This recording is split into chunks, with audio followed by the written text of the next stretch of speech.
Today is Monday, April the 5th. I am your host, KC Phoenix, and this is My Daily Thought. Where to start? Okay, first of all, first of all, let me go ahead and get some of this stuff out the way.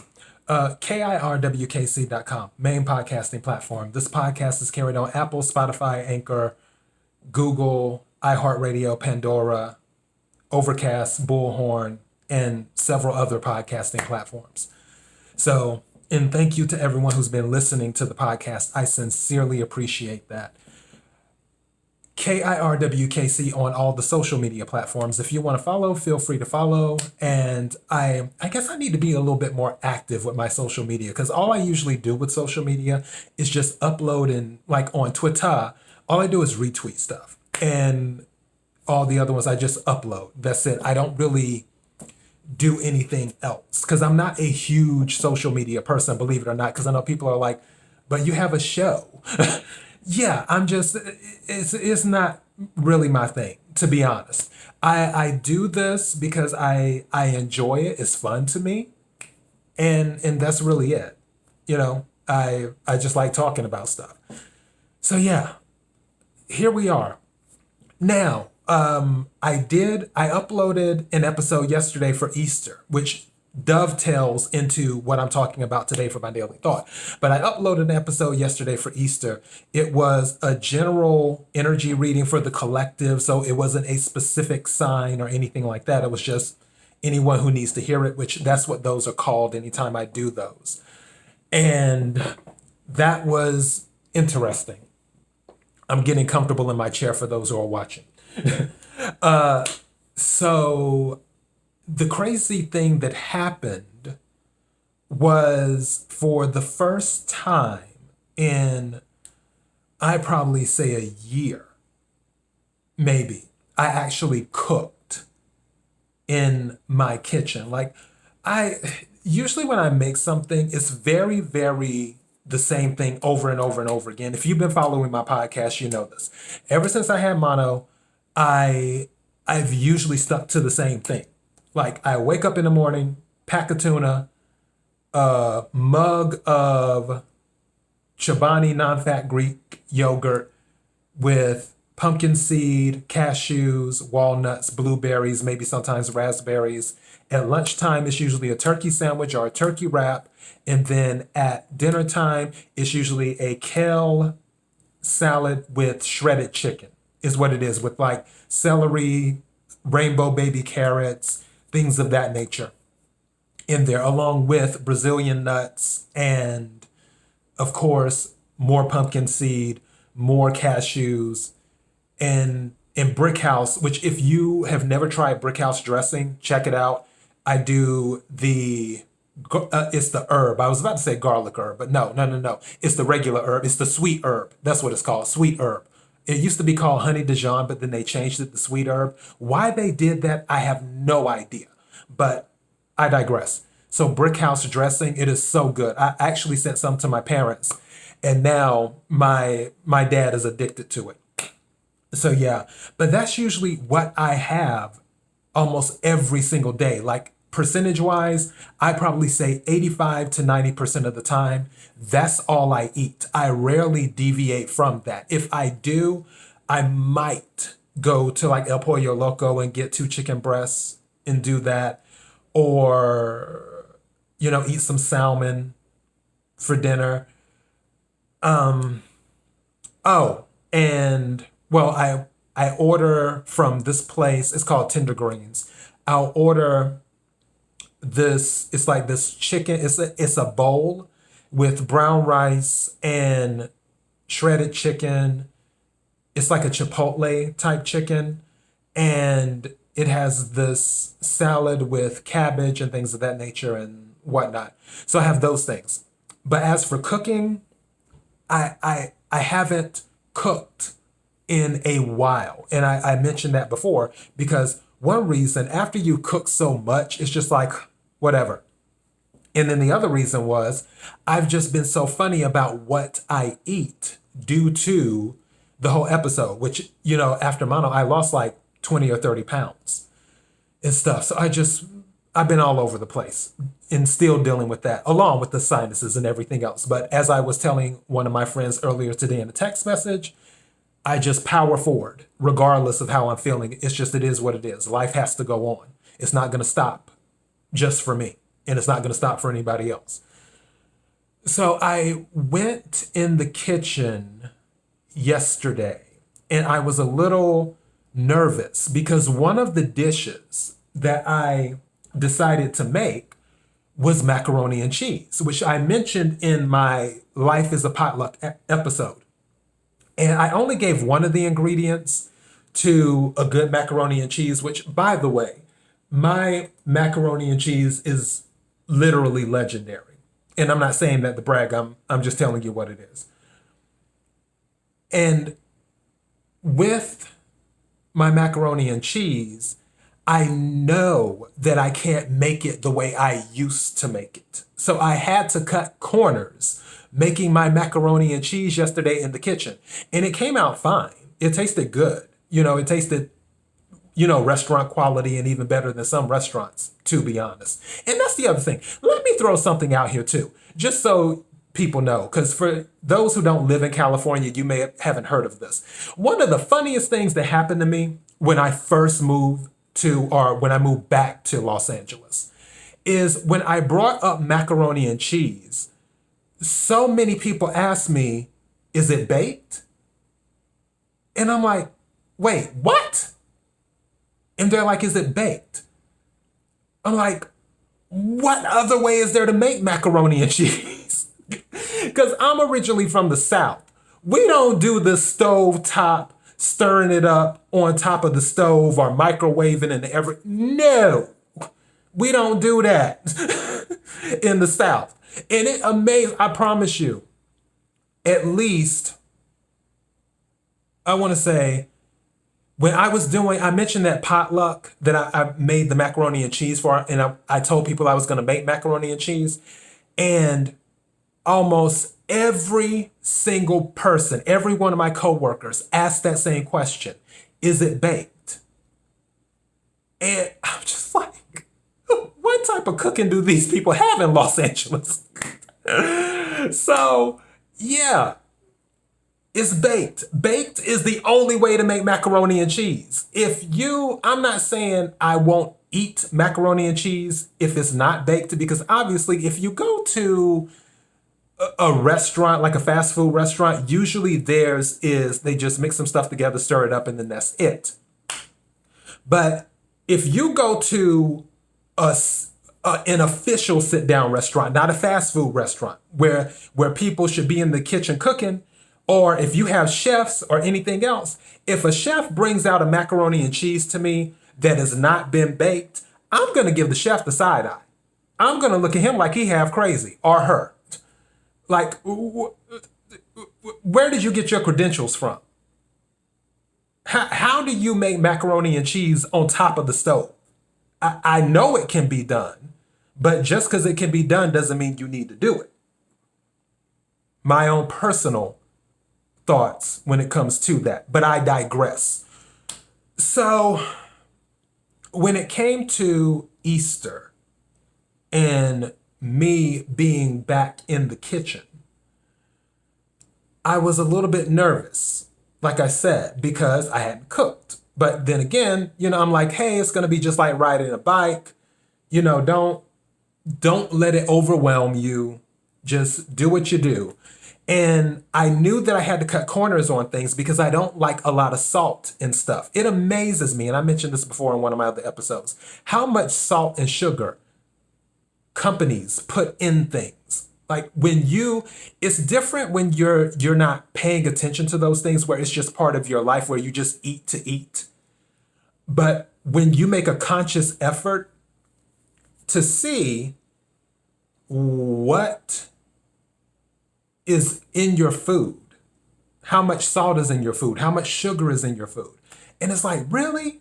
That much? And it blows my mind sometimes. So I was being conscious while cooking, which forced me to cut corners. So today I'm going to tell you the original macaroni and cheese recipe. So buckle up, Buttercup. I'm about to tell you the original macaroni and cheese recipe. And yes, I'm giving this away to people because it isn't just the Italian sausage. The Italian sausage gives it flavor, but there's other things that have to be done. So the original, oh, and I have to add a caveat. If you have high cholesterol, high blood pressure, you on a diet or anything like that, this original macaroni and cheese recipe of mine is not a dish. I actually gave it to one of my coworkers because she had found out that I make macaroni and cheese. And she was like, hey, is it okay if I have your recipe? It isn't like a family secret or anything like that. I said, girl, no, I'll go ahead and give it to you. It's cool. And I typed it up. I had to type it up. And that's the other thing too. And I promise I'm not going to get too sidetracked. I don't have an exact recipe. That's the thing. When every cook cooks differently. And I'm one of those cooks, I don't always follow the recipe. It depends on, just like with tarot cards, when I follow the energy, that's how I do when I cook too. Like if in the past, when I've been in the kitchen cooking, it's just like one day I might use a teaspoon of sugar, another day I might use a tablespoon of sugar for the exact same thing I'm making. It depends on where the energy is at. I guess you could say it is the essence of soul food cooking, if you want to call it that.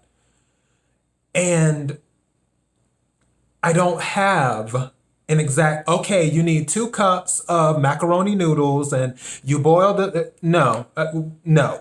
Just like yesterday when I was pouring the noodles in there, I was pouring them, I looked in the pot, I was like, no, that's not it. Let me pour a little bit more. I was like, okay, just a little bit more. Yeah, that's right. There is no exact to it. It's when you're cooking, you have to feel you have to have a connection to what you're cooking. You can't, if you're just cooking just to cook, more than likely you're not going to have a connection to the food, which your energy can translate into the food. I actually, one of my friends, he's passed away. He passed away back a long time ago, but he was funny about eating people's cooking when they were angry. If he noticed they were not in a good mood and they were preparing to cook, he would be funny about eating their cooking because he felt that energy would pour into the food. So you have to be connected to what you're cooking. So I'm back in the kitchen. I'm making the food. Here's the original recipe for the macaroni and cheese, and then I'm going to tell you how I made it yesterday. The original recipe for the macaroni and cheese is obviously noodles. You get the noodles. The next thing you do after you boil the noodles, you take those, you put them in a bowl. You get a little bit of butter. You mix the noodles in the butter. You get a little bit of garlic salt. Garlic salt gives it better flavor than regular salt. You determine how much you want to put in there. But again, I'm funny on the salt these days, so whatever. You get the garlic salt. And if you don't like garlic, then just get regular salt. You put the garlic salt in, mix it up a little bit. Don't be heavy-handed with it. Give it a little bit of flavor is what you do. After you have mixed that up with the garlic salt and the noodles and the butter, then you get you 2 eggs. Crack the 2 eggs, put that in there. Start mixing that up because the reason you want egg in there is because you want it to stick together. You want it to be solid. Then, after you do that, you get your Italian sausage. You make sure your hands are clean, very, very clean, and you break off pieces of the Italian sausage and put it in the bowl. Start breaking off little pieces of the Italian sausage, just little chunks, and putting it in the bowl. And then stir it a little bit, break off some more pieces, put it in the bowl with the noodles and everything else. break off a few more pieces, stir it a little bit, put it in the bowl. Now, this is the thing. You need 3 cheeses. You can't do it with 1. You need 3 cheeses. The first cheese you need is sharp cheddar cheese. It's the first cheese. The second cheese you need is mozzarella. The third cheese you need is pepper jack or Monterey, but really pepper jack. Those are the ones you mix in. The one you should have the most of, obviously, is the cheddar. So have more cheddar than mozzarella, and then have more mozzarella than pepper jack. After you've done that, there's a lot of flavor in there now. The thing that really, really gives it its flavor, do not use milk for the macaroni and cheese. I repeat, do not use milk. Use sour cream. So you take a tub of sour cream, or 2, depending on how big the macaroni and cheese is. And then you dump the sour cream in the bowl and you start mixing all of that up, is what you do, until it's all nice and even. Once you have it all mixed up with everything in there, it's nice and even. Then you can put it in the pan. Then you can toss it in the oven. You can put it on 350, 375, 325, whatever works best for you. Honestly, it depends on what my mood is when I'm cooking the macaroni and cheese. I might put it on 350. I might put it on 375. It might go on 325. It just depends on what my mood is.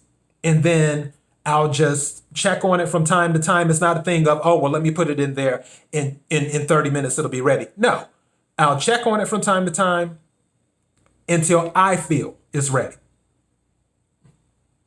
It's not, like I said, it's not an exact science. So that's what I did yesterday, was make the macaroni and cheese. The only thing, I didn't use any butter. I didn't use any salt of any kind. I didn't add any garlic salt. I didn't add any regular salt. And I didn't use Italian sausage.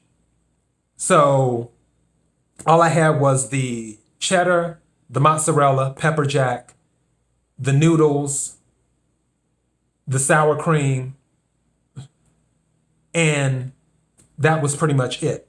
And it turned out fine. Like I said, it was good. It was anything equal to or better than a sit-down restaurant type quality.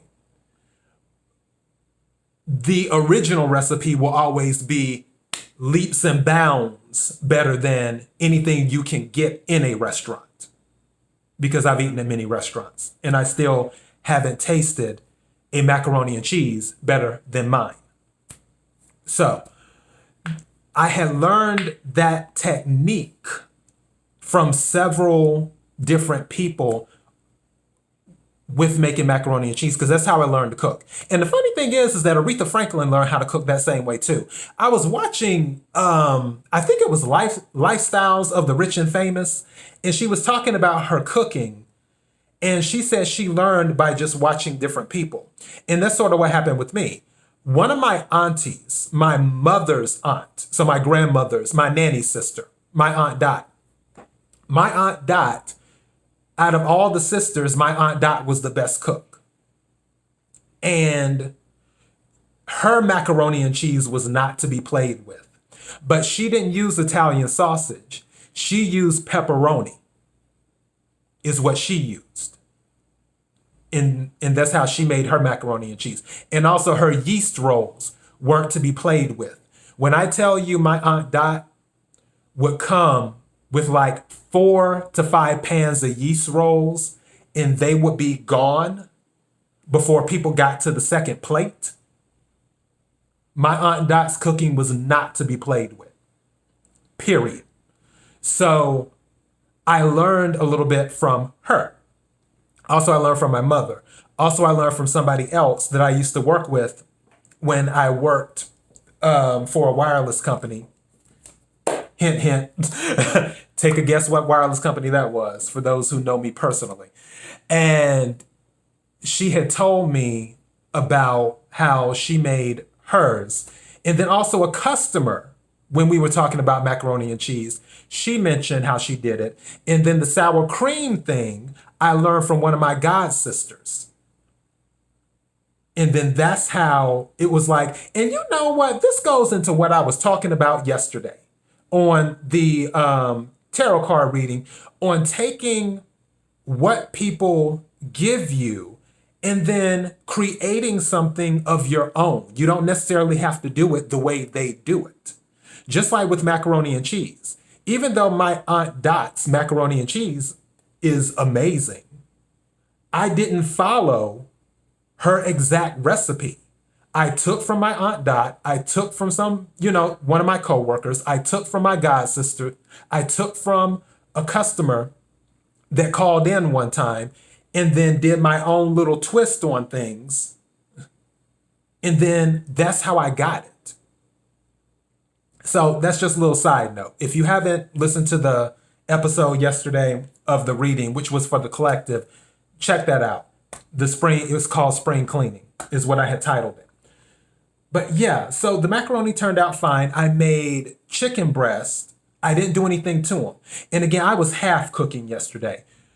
If I was in full out, if I truly was like in, I guess, chef mode or whatever you want to call it yesterday, I would have done some preparation, marination or something for the chicken. I just threw that chicken in the slow cooker or the crock pot, whatever you want to call it. And then we called it a day. I threw it in there. I let it do its thing for about 3 or 4 hours. Then I put some of that, what's the name of that barbecue sauce? The G. Hughes sugar-free hickory barbecue sauce on it. And I did that.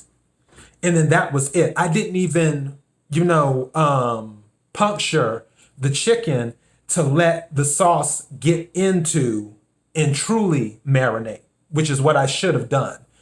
But, and that's, for those who don't know, that's what you do with chicken to sort of let the sauces and especially if it's marinating, to let the juices and everything get in there.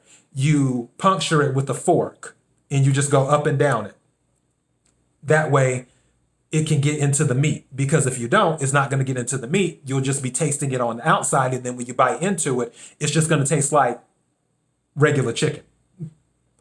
So cooking tip, there you go. So I did that. And then the green beans, I made that. It was canned green beans. I didn't add any onion to it to give it flavor. I didn't add any type of pork to it to give it flavor. I didn't put any salt on it.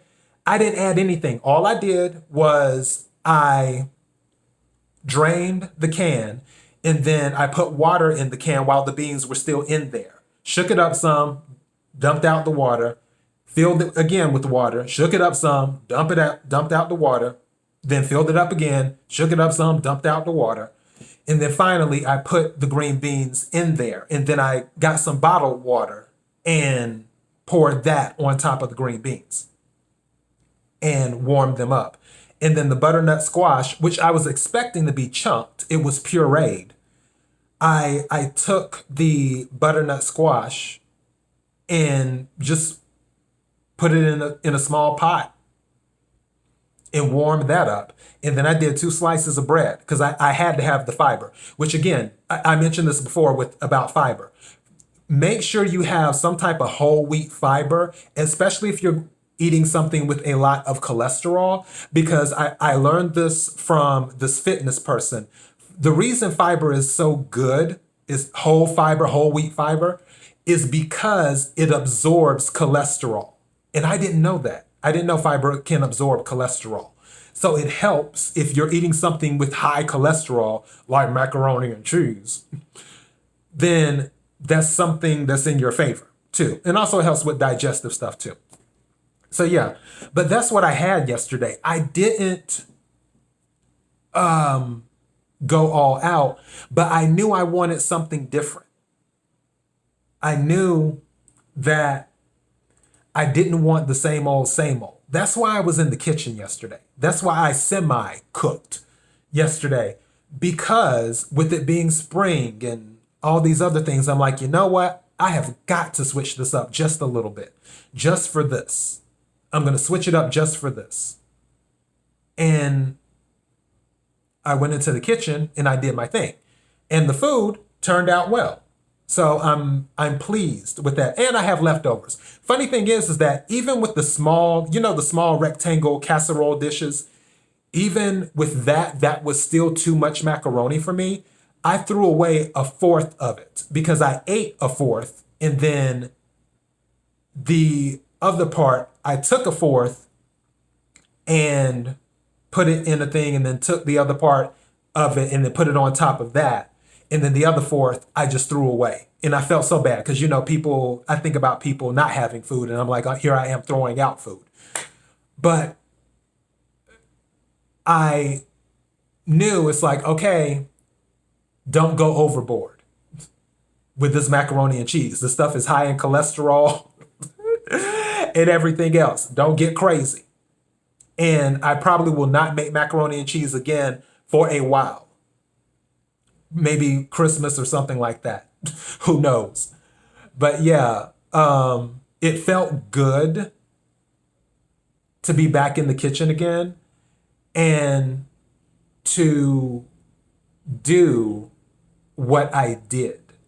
And I enjoyed what I did. And I'm thankful I was able to do what I did, because not everyone can just go in the kitchen and start putting stuff together. Some people can't even boil water.